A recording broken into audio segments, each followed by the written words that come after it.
Lenda da cova do rei Cintolo. Cintolo era un rei que, por aqueles tempos, gobernaba nunha cidade chamada Bría.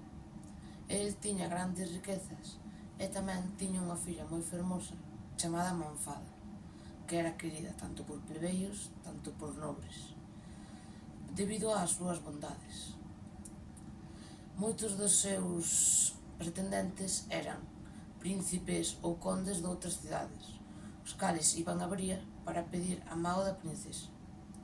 Pero o rei non tiña prisa nin por casala, nin a princesa tiña prisa por casarse. Algúns dos seus pretendentes eran homes rudos que ganaron a súa fama mediante guerras, sublevacións ou incluso por asasinatos, o cal non se facía honorable a ollos do rei.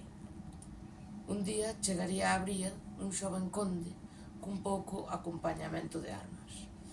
Entre estes había tanto xóvenes como vellos, os cales tiñan unha palabra amable e falaban moi ben sobre o conde. Este conde fíxose amable a ollos tanto da princesa como de seu pai.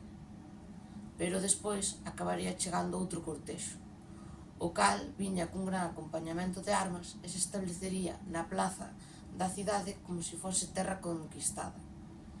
Este líder era un home rudo e cruel, o cal exixiu a mao da princesa nada máis chegou, polo que o xoven conde se ofreceu para loitar a favor do rei, pero o que non sabía era que o outro pretendente era un bruxo e que cando foi derrotado lanzaría unha maldición contra a cidade de Bría, derruándoa e convertindo así na cova do rei Cintolo.